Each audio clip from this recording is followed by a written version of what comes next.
Hey, so I wanted to talk today about a book that I read a couple of weeks ago. It's called Divine Rivals. Actually, it wasn't weeks, it was literally months. And I read Divine Rivals, and right after, literally like 2 days after, I was like, I need to find a sequel, which was called Ruthless Vows, which I don't know how you did it. If you read the Divine Rivals book and then waited for the sequel, because that was such a cliffhanger.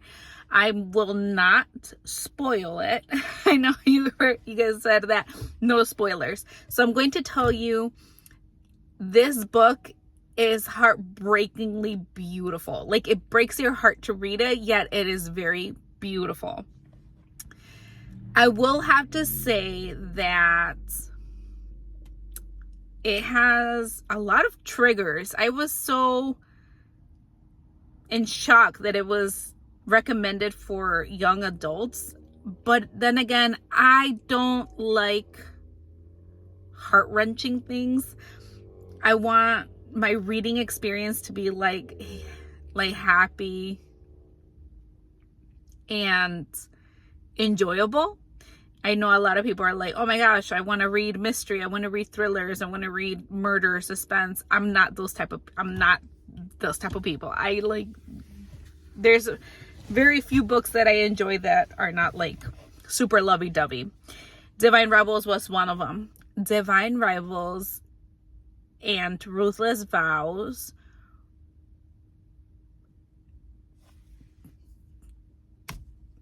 it includes a lot of triggers. It includes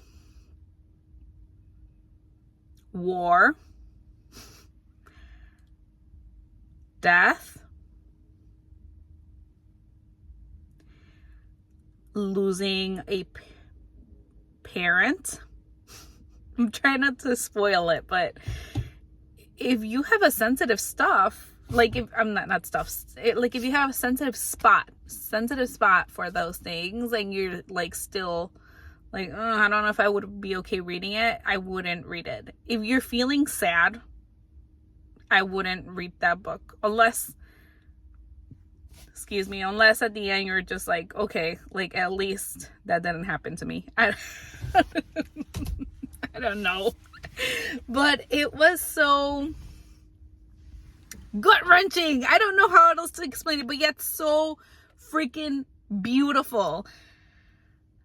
So if you haven't read it and you're in a good state, I would say, of mind, I would say read that book, and definitely have both in hand, because if you're like me, you're gonna want to read the sequel right away.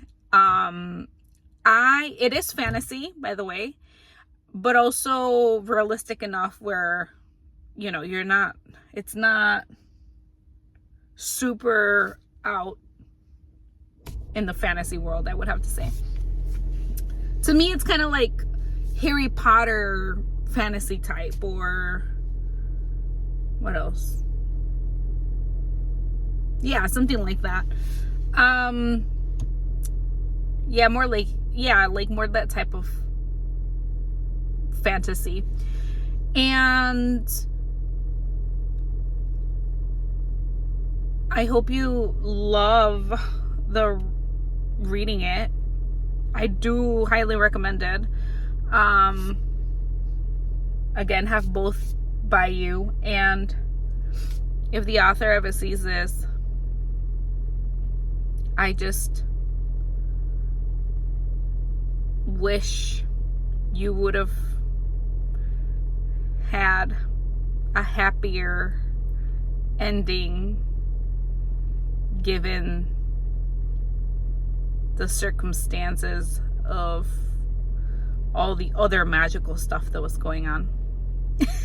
I don't know. I just wish I had more happy stuff. But it was so it was heartbreaking, but it was so beautiful. And I hope you enjoy it.